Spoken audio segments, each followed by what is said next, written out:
Good afternoon and welcome. I'm Maureen Conway, a Vice President at the Aspen Institute and Executive Director of the Aspen Institute's Economic Opportunities Program, and it is my pleasure to welcome you to today's conversation, The Guarantee, Inside the Fight for America's Next Economy, a book talk with Natalie Foster. This conversation is part of the Economic Opportunities Program ongoing Opportunity in America discussion series, in which we explore the changing state of economic opportunity in the United States, what it means for workers, businesses, and communities, and ideas for change that promote shared prosperity and race and gender equity. I'm super excited that today we not only have Natalie here to talk with us about her inspirational new book, but we also have the brilliant Dr. Manuel Pastor, who will provide some brief opening remarks for our discussion, and then we'll join the latter half of the discussion with Natalie. And as always, we will have time for your questions, so please keep them coming. And before we dive into all of that, I just have to do a quick review of our technology. All attendees are muted. We welcome your questions. Please use the Q&A tab on the right side of your screen to submit questions. We also encourage, we know we have a terrific audience, lots of folks with lots of expertise in the audience, so we really encourage you to share your perspective. If you have ideas, examples, resources, experiences that you want to share, please do so. Share those in the chat. We always appreciate your feedback at the end of the session. Please do click the survey tab on the left side of your screen and share your thoughts with us. We also encourage you to post on social media. Our hashtag is Talk Opportunity. If you have any technical issues, please message us in the chat or email us at eop.program@aspeninstitute.org. That's eop.program@aspeninstitute.org. This event is being recorded, and we will post it to our website and share it via email after this event. Closed captions are available for this discussion. Click the CC button in the bottom right corner of the video. For materials related to today's discussion, including a link to purchase Natalie's book and a list of upcoming events, click the materials on the left side of your screen. Okay. So now we get to dive in, and it is my great pleasure to introduce Dr. Manuel Pastor. Dr. Pastor is a distinguished professor of sociology and American studies and ethnicity at the University of Southern California. He currently directs the Equity Research Institute at USC. Pastor holds a doctorate in economics from the University of Massachusetts Amherst and is the inaugural holder, and alas, I didn't ask about pronunciation, so I'll do my best, of the Terpangian Chair in Civil Society and Social Change at USC. Dr. Pastor's research has focused on issues of the economic, environmental, and social conditions facing low-income urban communities and the social movements seeking to change those realities. He's the author of numerous books, many of which I recommend, and including most recently Solidarity Economics, Why Mutuality and Movements Matter, co-authored with Chris Benner. So Manuel, we're so happy you're here with us today, and let me turn the mic over to you. Great, I'm glad to be with everyone and glad that apparently the mic is now working. Adam, you can shoot some panicky moves in my direction if it's not, but I'm assuming it is. So great to be with you. I can't tell you how excited I am about this book. And partly because of what this book is bringing to us analytically by talking about the guarantee, talking about the importance of thinking about security as well as equity, but also because this book is a remarkable personal journey.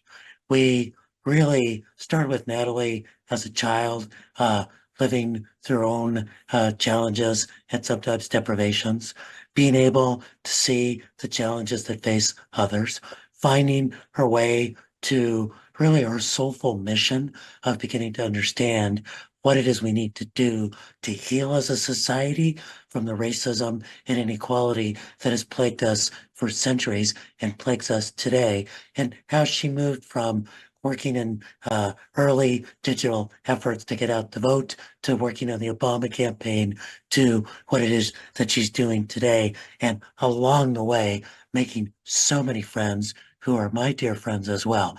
So this is a remarkable journey. And one of the reasons why I think that's important is because getting to something that at times seems maybe new, the idea that our society would function better with guarantees rather than with the insecurity of the market, that the whole mythos of free to choose is really just free to lose, and that our society performs suboptimally when we are terrorizing people with the level of insecurity that exists in an economy that doesn't have guaranteed income, that doesn't have guaranteed jobs, that saddles people with too much college debt, that saddles people with too much medical debt, that's no way to run a society.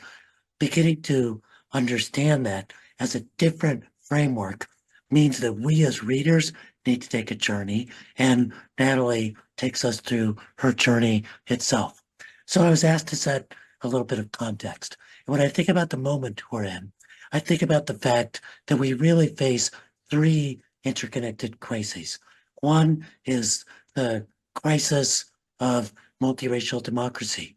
We haven't had it for that long. Really, it just got secured in the 60s, and we got a tenuous grip on it. And people are now trying to take it away by stripping away the right to vote of so many people, just as the nation is becoming majority people of color.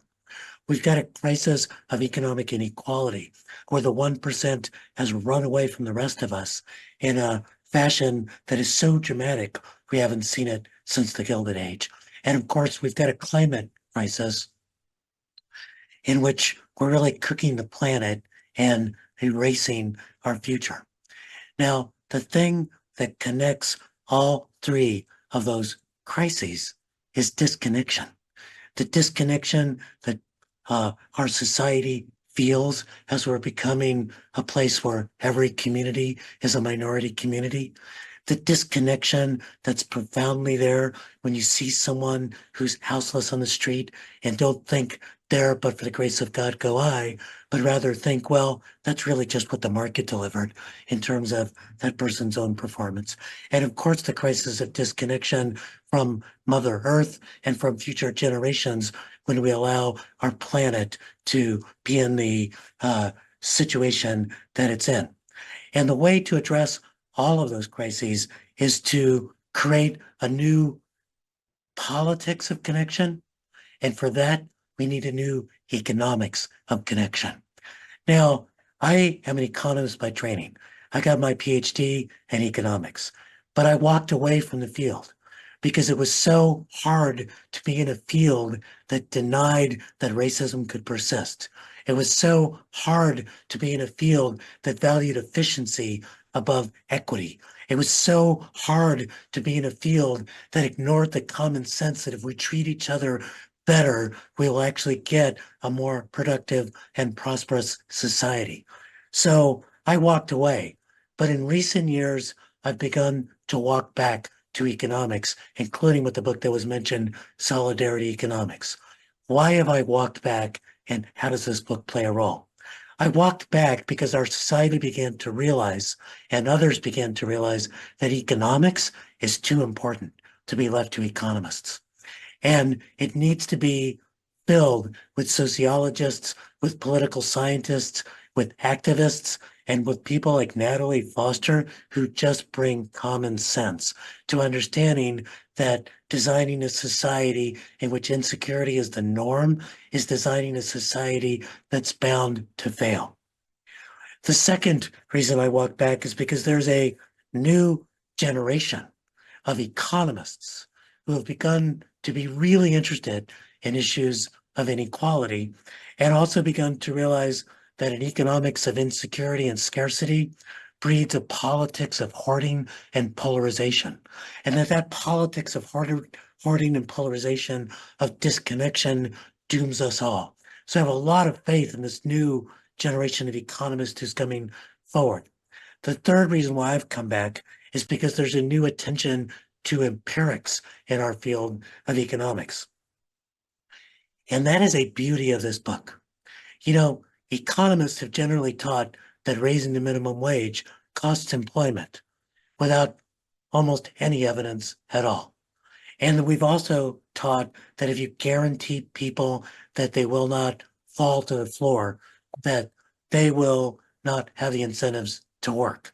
And what this book shows is that when you offer a guarantee, when you tell people there's a fallback position, that their debt will not sink them, that they will not be left with insufficient wages, that they begin to become more entrepreneurial, they invest in themselves and their families, and in fact, we wind up guaranteeing prosperity. And that's the other myth that's been taught in economics, that too much equity is actually going to shipwreck prosperity rather than investing in equity, reducing this level of over-incarceration, eliminating the insecurity that people who are undocumented feel in a broken immigration system, that beginning to invest in Black and brown youth in schools that are been left to be underinvested in, that's not going to shipwreck our prosperity. That's going to deliver prosperity. So Natalie's book documents her own journey to these ideas. She talks about how the field has made that journey, and she talks about the friends, the Derek Hamilton, Solana Rice, Michael Tubbs, Dorian Warren, Ai-jen Poo, who have walked with her on that journey. And most of all, she talks about the fact that we need to come back to our soul, to come back to that fundamental connection, that if we want to have strategy about what to do, we first need to heal ourselves and heal this rift that's existed. It's a remarkable book. It's a remarkable journey. I look forward to talking a little bit more about it.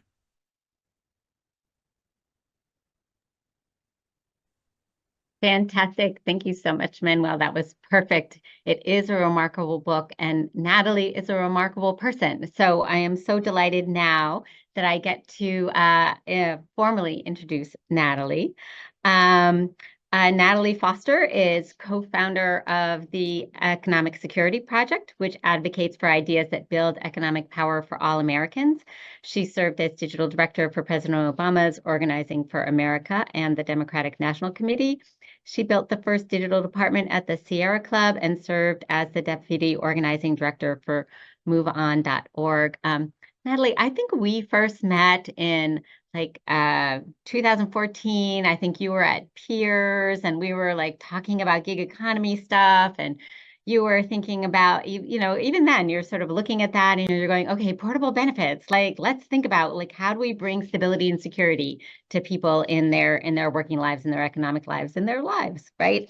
So I think you've just been thinking about these issues for so long. You're such a powerful thinker and doer, and I'm just so grateful that you're here. We are grateful all at the Aspen Institute that you are also a senior fellow with the Future of Work initiative here.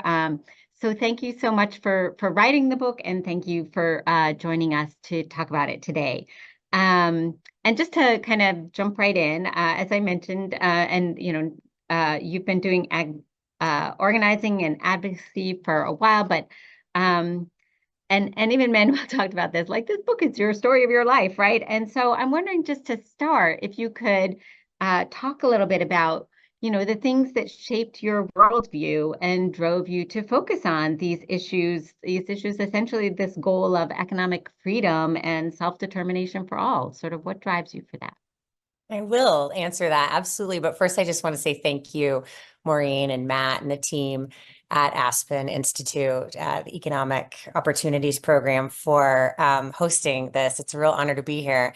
And Dr. Pastor, I really just was jotting down all of your one-liners in that opening remarks session, like the freedom to choose is the freedom to lose.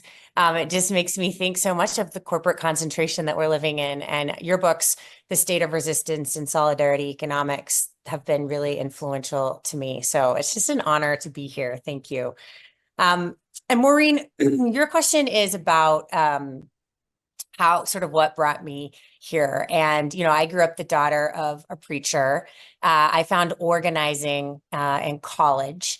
And a preacher's daughter takes pretty quickly to organizing because it's all about bringing people together for shared purpose.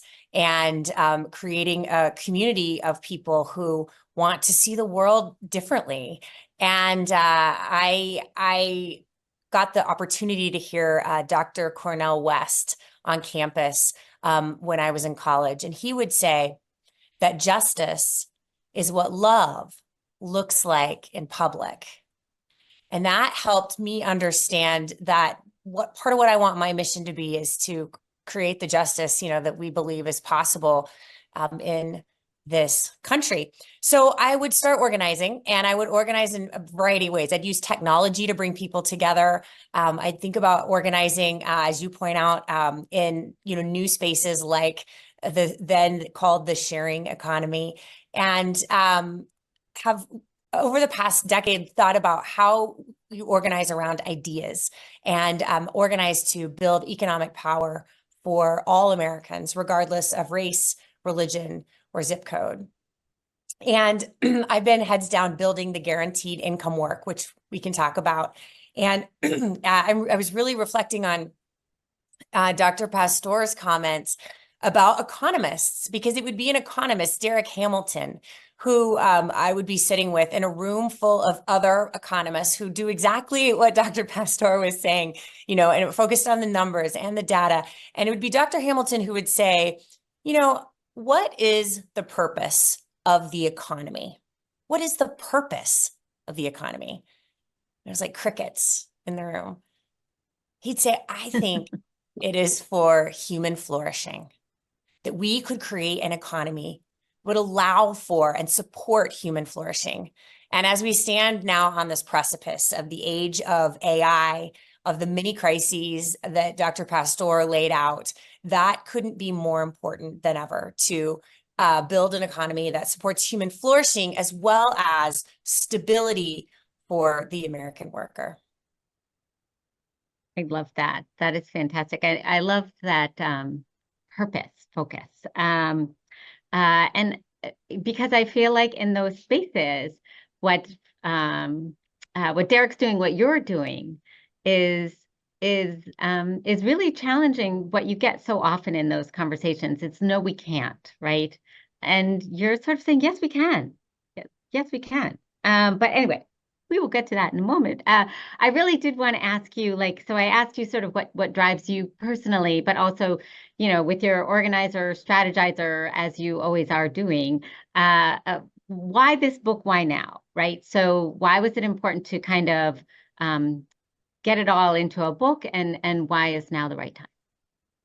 Well, I think now is the right time because it has become more clear than ever that the last 50 years of economic policymaking haven't worked for most people. And we live in the aftermath of that, right? We know that 25% of Americans have nothing saved for retirement, right? We know that 4 out of 10 of us can't pull together $400 in an emergency if we needed to. Americans are overworked, stressed out, and our democracy is on the brink. All of that is exacerbated along racial lines as communities of color disproportionately bear the brunt of this economy that is not working for most people. So I think now is the time, because that is widespread consensus. And that wasn't true for most of my life. There was a different consensus.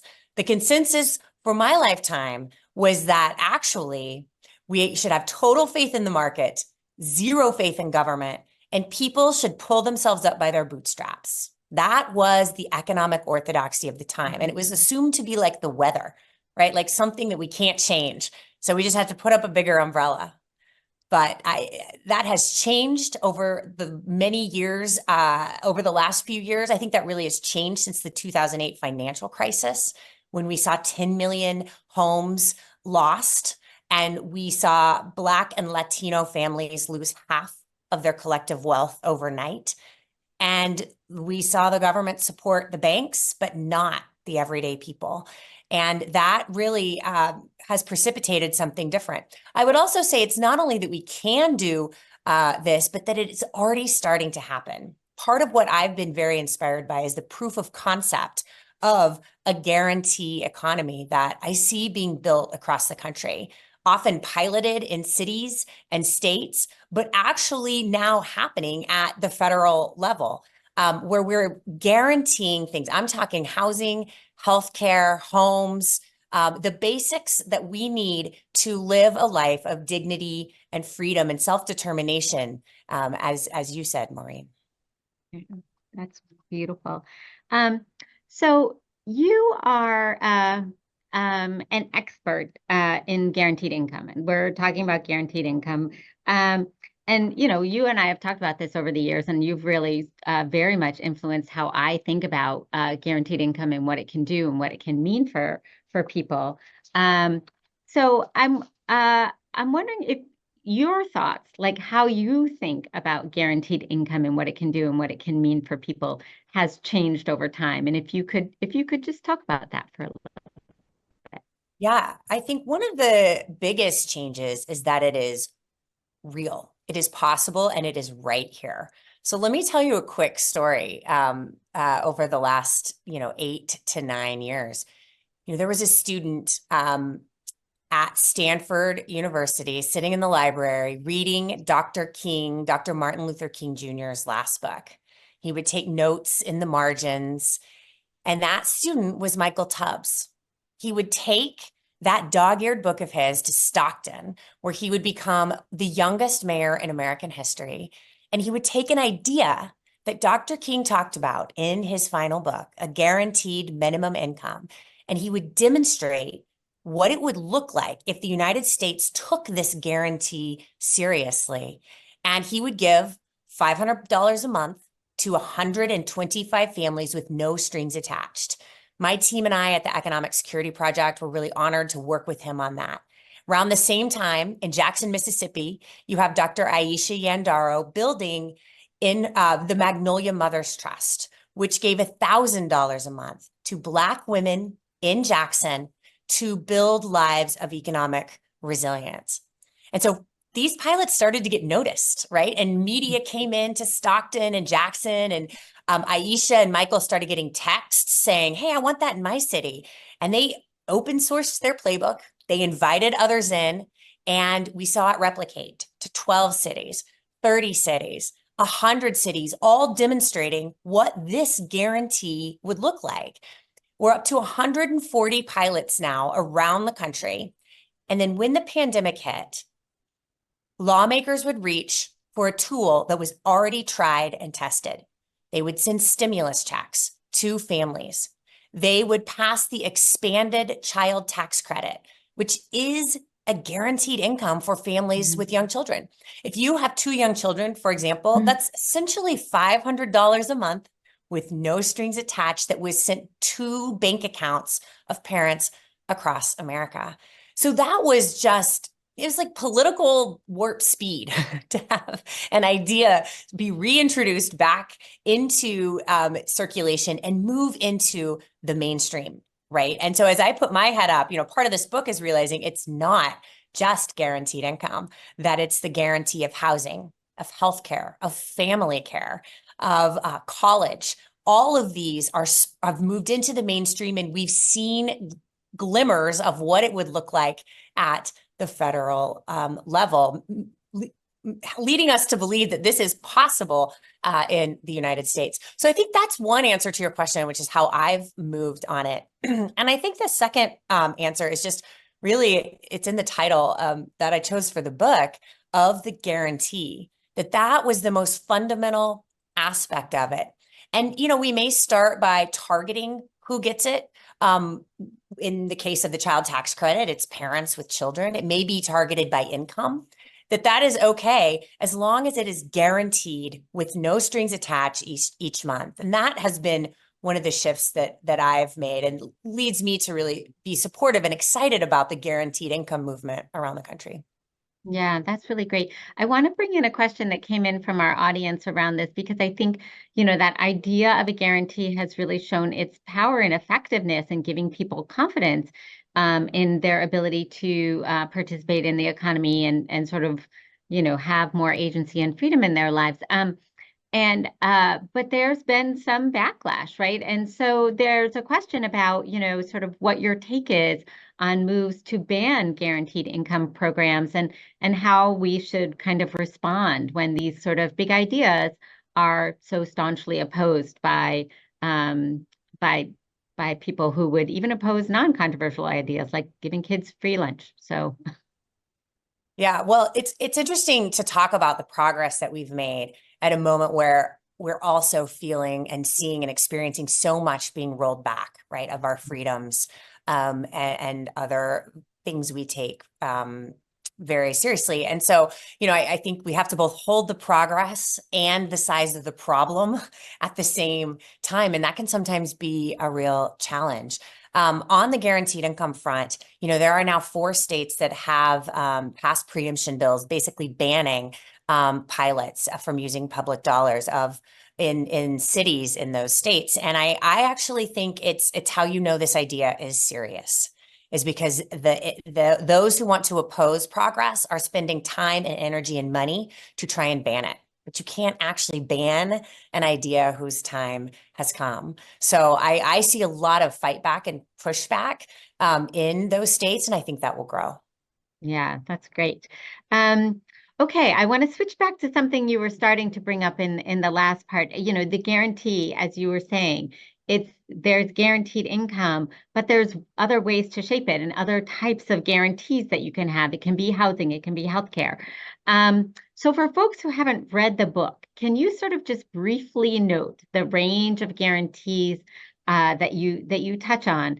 And then, when we were talking before this conversation, I was saying, so what do you think is the like most meaningful? And you kind of went right to housing. So maybe you could also say why you think that one is sort of like the fundamental bedrock one. Yeah.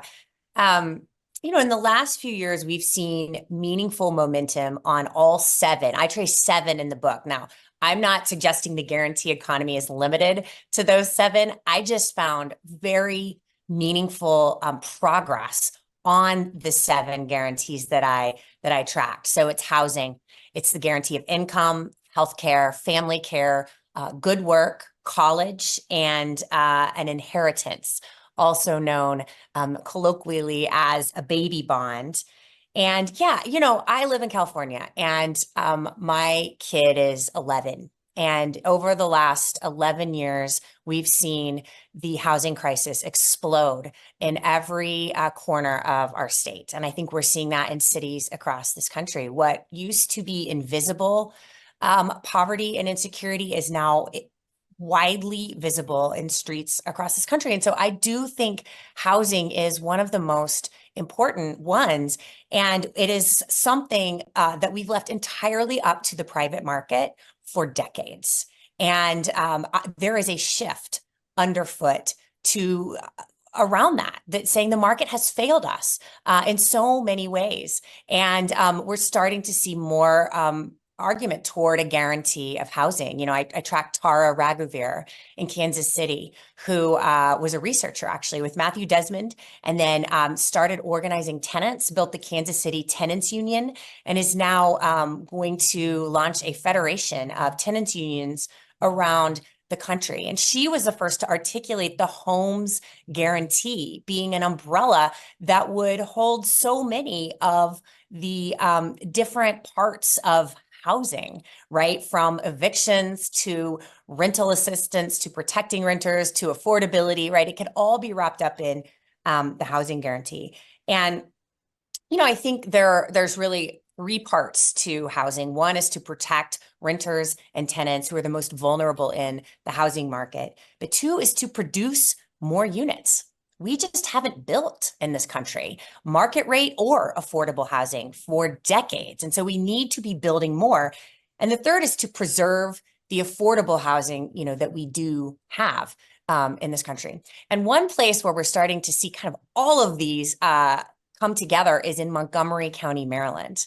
And the Housing Authority in Montgomery County, Maryland has now built over 1,000 units, and there are thousands more planned that are kept permanently off the speculative market. They are for middle income Marylanders. They're built on the transit line. One that they're going to break ground on, one building that they're going to break ground on this month is actually a carbon neutral building. And it means that rent will be stable and people aren't kicked out of the units if they end up getting a better paying job, right? Or if something happens in their life and they lose their job, that the units are there and people can count on that housing. And housing authorities across the country are starting to take note of what's happening in Montgomery County, Maryland. So I leave that as one example of where we're starting to see the guarantee take shape. Great. Thank you so much. I live in Montgomery County, Maryland, so I'm very excited about that. I wanted to dig in a little bit on the good work side. This is a big interest of mine. And I think that like we have seen people trying to guarantee jobs, like back in the welfare reform days, there was some effort to make people work for benefits and sort of there would be a public job people could do. But that sort of guaranteeing a job is a far cry from guaranteeing good work, guaranteeing good jobs that provide sort of basic economic stability, opportunity to grow, a safe and dignified workplace. So I'm just wondering how you see sort of the guarantee to good work play out and how you see this idea of guarantees kind of influence people's ability to find good jobs or to create their own good jobs. So where do you see progress on that front? Yeah, I think that's a great question. It's really, I've learned so much, honestly, from you, Maureen, and the work that Aspen has put out over the years on this question of work and good work. You bring up sort of work requirements, and I think that is an entirely different thing. And I want to point folks to the Maven Collaborative's report, very aptly titled, "Work Requirements Are Trash." To point out why that's really a very different thing designed to hold people back. But what I know and what we are seeing about guarantees is that we invest in families, when we invest in communities, that people have the agency they need, the time and space and resources in their life to find meaningful work, work that pays more, work that perhaps ends at 3 o'clock so you can pick up your kid, or allows you to just have one job in this country, right? That one job would be enough to put food on the table and pay the rent. That's the type of good work, that we need. And the other thing we know is that when we invest in people, that it functions like a trampoline. Not a safety net. Venture capitalist Roy Bahat framed this up, that it's not just a net that holds people, right? But it's a trampoline that allows them to jump back and find, the thing they're excited about and their potential. And we actually saw this play out in the pandemic. For decades, right? Small business creation has gone down in America as corporate consolidation has grown, as monopolies have grown. It's gotten harder than ever to start a small business, and people don't, right? They're working 2 to 3 jobs to put food on the table. In 2021 and in 2022, we saw a 24% increase in small business creation. The first time we've seen that trend reverse.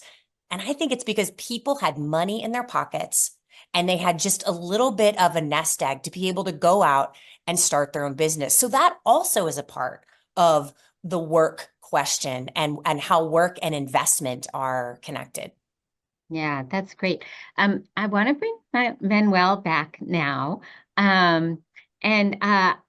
Because he's been thinking and writing about related ideas, and where I wanted to go next was to talk about this fundamentally, really, I think, a different view of government that you put out here. And I think one of the things I've sort of just been reflecting on is, you both kind of mentioned this issue of like what the ideas were, 30, 40 years ago about the economy and how it works, and also what the role of government is or should be in a successful economy.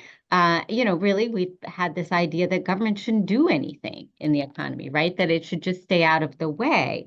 And I think that the guarantee really fundamentally challenges that notion and puts forth the idea of government as a force for good in people's lives, as a way to protect freedom, right? And part of protecting freedom is giving people the freedom to do things, right? And you can't do that if they don't have any resources or ability to make choose. So I think the view you're working with is so different. And I think Manuel was also sort of talking about a different thing in his writing in State of Resistance in particular. I was thinking about how he talked about what government had done in California and then what it could potentially do again.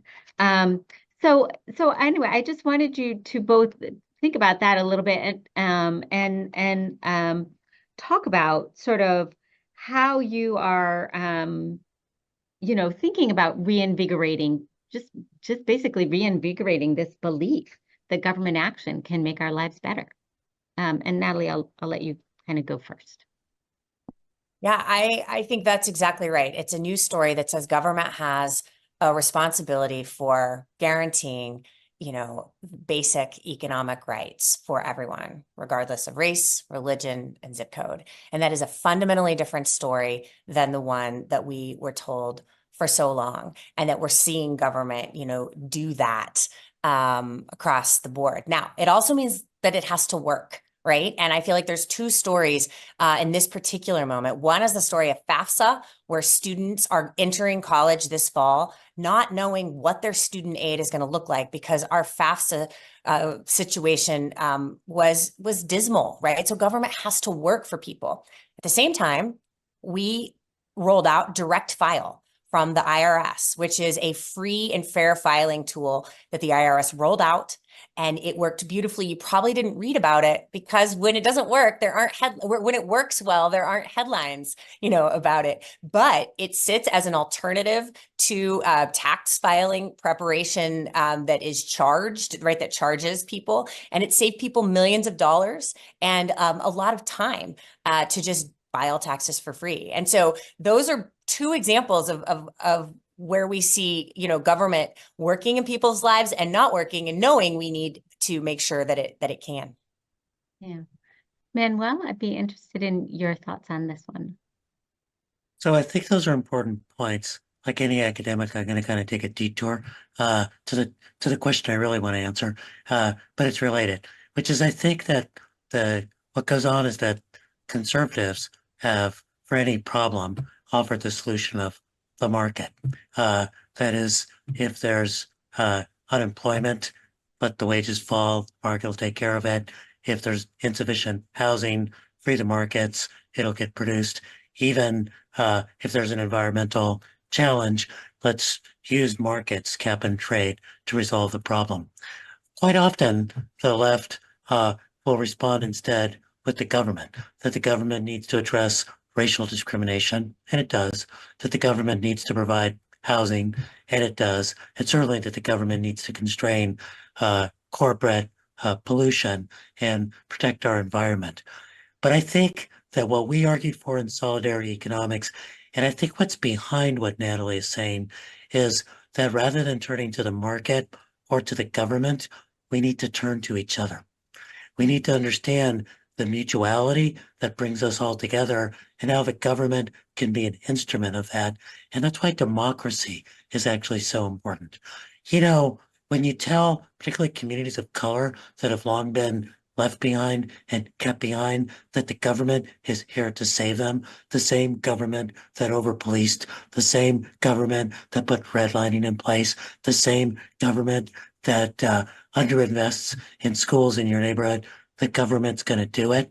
It's a little bit like the reaction that happened during COVID when the government showed up, rightly so, with vaccines first in communities of color. And people were like, well, wait a minute, you've been neglecting us. Why are you showing up now? So beneath the idea of government has to be democracy, social movements, and mutuality, bringing our communities together so we can actually trust that the government is here for us.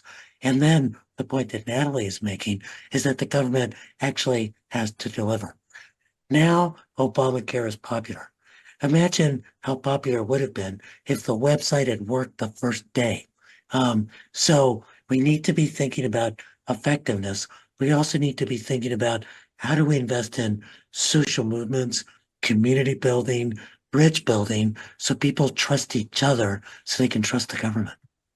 Yeah, that's great. And I think, I think that's exactly like people have to start to believe that the government is not some separate force, that if we really have a democracy, then the government is us, right? I want to bring in another question from the audience because I think it also fits in nicely in this place. A number of folks are asking, do you think that there should be a guarantee for reparations for Black Americans? And how do you think about that within this framework? So Natalie, do you want to take that on first? Sure. And then I'd love to hear what Dr. Pastor says. Yes, I think there should be. And I think there's a lot of progress made. I mean, that reparations is a great example of something that has really moved into the mainstream in a meaningful way. And I think there's two parts to it, right? There's the truth and reconciliation, the healing that has to happen, but there's also the material payments that should be paid out. In California, there is a commission that the state has created to really look at reparations and how it would happen in California. And I just heard a report back on it and was very heartened by the reparative ideas that people are putting forward. And so, yes, I think that is exactly the type of guarantee that could move forward if we had a paradigm of guaranteeing in this country. Manuel? Well, first, concretely, that would be a very important step toward dealing with the persistent wealth inequality that exists in the United States. I want to highlight one other thing, particularly about the California example. If you look at the reports that were done as part of the California Reparations Commission, I think the executive summary is like 200 pages and the actual report's like 1,400. This commission was definitely an overachiever. But one of the things that I think is really important about it is that the commission's report points out that slavery was not an important feature of California. It certainly, there were some slaves that were part of California's history because they were transported from other states. But what they do is carefully trace the history of redlining, the history of labor market discrimination, the history of asset stripping, the history of placing toxic uses in Black communities and other communities of color. That is, that much of the reparations debate gets snagged in what does this have to do with slavery that happened a long time ago? By the way, the effects of slavery persist today. But I think the brilliance of that report is tracing it through all sorts of policies that persisted way after slavery and certainly impacted the ability to accumulate wealth and the kinds of cushions or guarantees that can be often privately provided when you've got a society that handed out benefits in a particular way. So I think it's really, really important to shift the reparations debate. So we're talking about stuff that happened in the 19th century and before, but also stuff that happened in the 20th century. And if you look at Cancer Alley in Louisiana, stuff that's happening right now that is stripping the fundamental wealth of communities, both in terms of diminished property values from cancer-causing pollutions nearby, and also from people's health and ability to survive. We need to make this debate alive. Yeah, absolutely. Thank you for that. I wanted to also ask you both, Natalie, in your book, you highlight all of these great leaders and organizers. You've mentioned a few of them. And Manuel, I know you have also talked a lot about, different social movements and the folks who lead them and how they show up for each other. And so Manuel, maybe I'll let you start first this time just to mix it up a bit. But, I'm wondering sort of who really kind of stands out for you as you think about the, activism, organizing, creating change and what you've learned from them. Gosh, I've learned everything from them.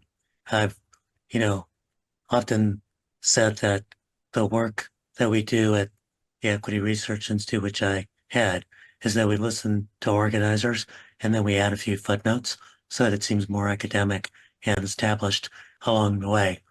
But what I'd like to do is detour just a little bit, comes back to this point, to talk a second about my son, who's a musician, who actually started as an actor. He went to theater school at UCLA.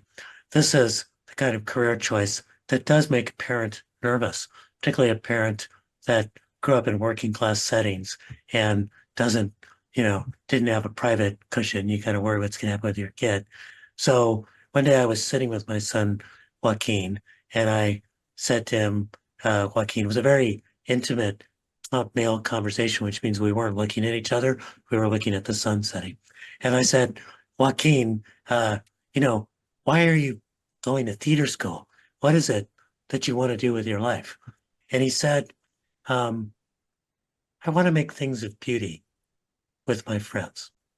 And what I have found is that when you work with these movement organizers who get highlighted, Dorian Warren and Aijen Poo, Deepak Bhargava, and Anthony Thigpen, so many names, Sadhu Jairam and Kent Wong, Linda Sarsour, so many names that I'm forgetting at this point, that what you're really doing is pursuing the goal of making a world of beauty with your friends, making a community of people who are committed to change and who are committed to creating a movement that is beautiful, that yields a world that actually generates beauty and joy for all of us who are in it. I'm reminded of our good friend, someone who's an inspiration to both our books, Heather McGhee. It was a beautiful book.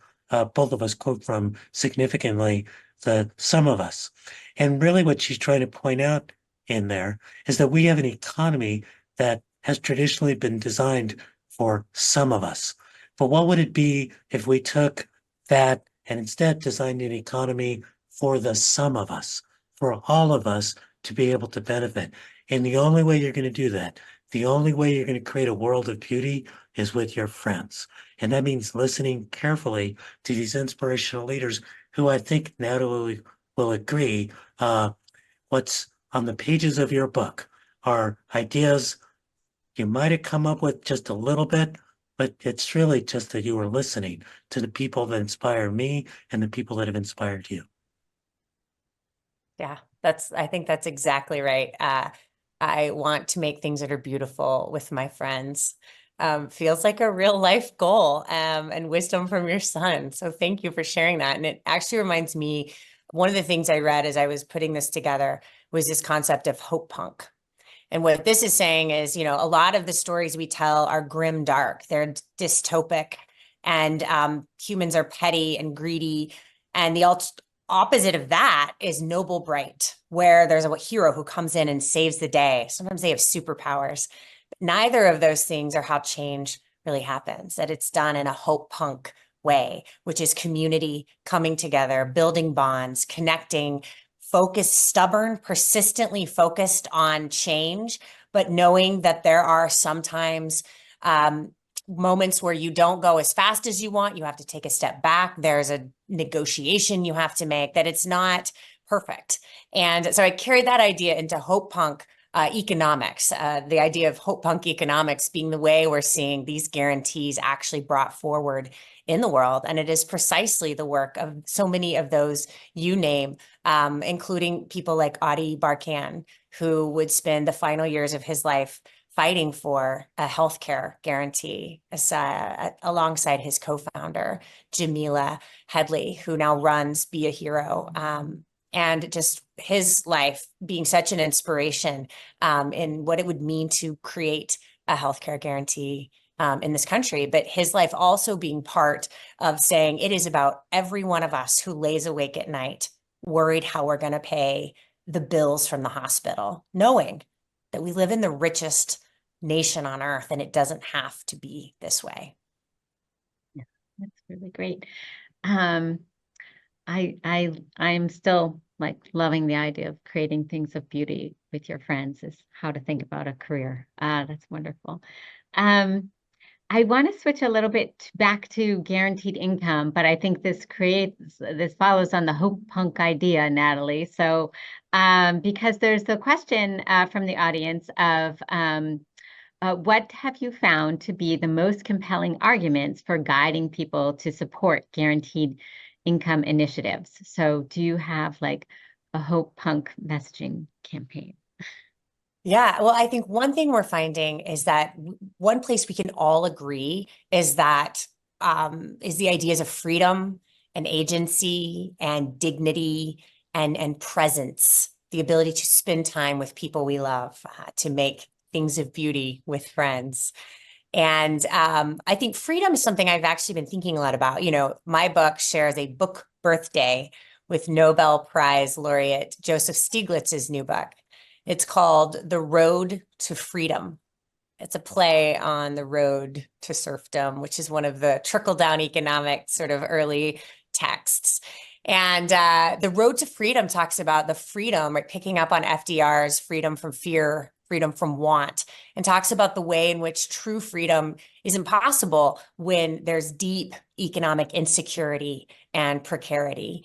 Now, Mia Birdsong out of Oakland, who runs Next River, a new organization focused on practicing the future, she's been reimagining an interconnected freedom for this multiracial democracy that we are trying to build, and how it is about coming together, not the individual notion of freedom that I think has so often been what we've held up. And so those two thinkers have really pushed me to think more about what it would mean when people have economic security, and what freedom to spend time with their families, freedom to build community. You know, I was thinking a lot about that, Dr. Pastor, as you were pushing us to think, yes, about government, but also about us, right? When our basic needs are met, we are able to connect with one another, be more civically engaged, participate more in democracy.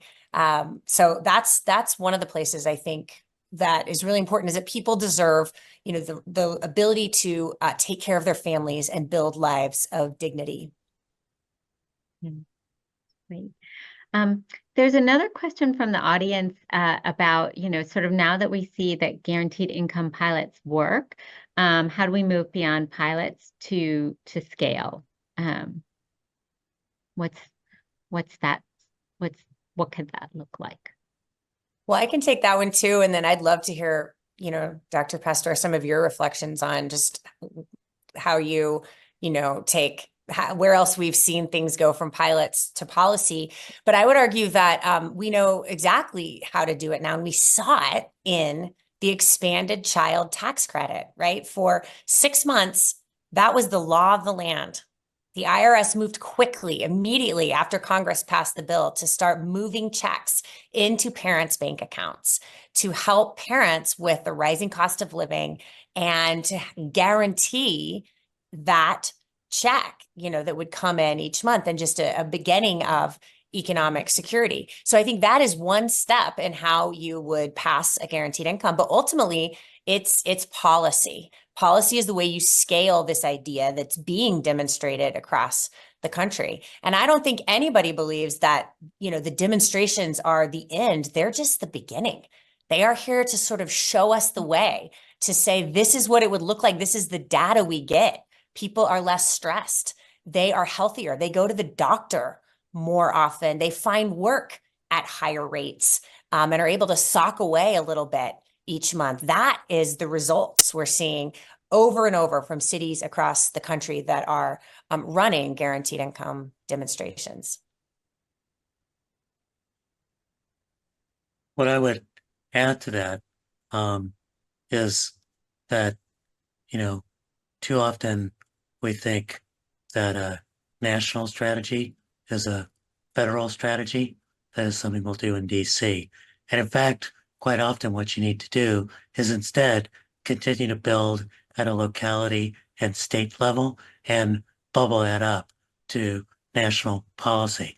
So I think we're going to get an era of bigger and more comprehensive pilots, a little bit like we did with the living wage laws, a little bit like we did with the minimum wage gains that sort of started at cities that went to states and demonstrated that the ill effects that many economists were predicting weren't really happening. I think we have seen a lot of that also with shifting attitudes toward immigrants, particularly undocumented immigrants within our communities.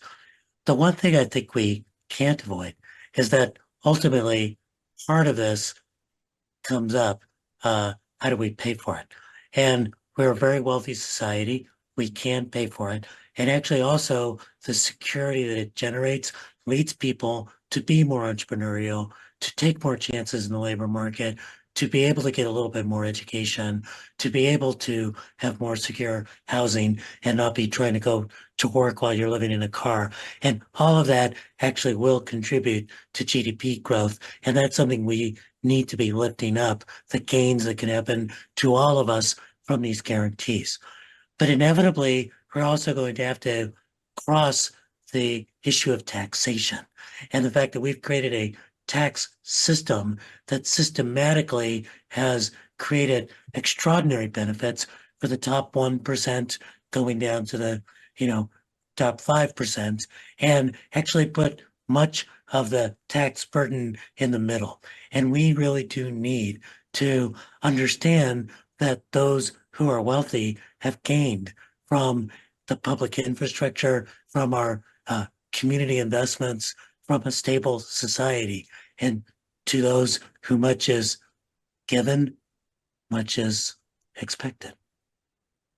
Yeah, I love that. I'm looking at the time and I realize we don't have a lot of time left. So I wanted to ask you each kind of one final question. Natalie, I'm wishing I had your book actually right in front of me, and maybe you do, because the last paragraph of your book, yeah, hold it up, let everybody see the cover.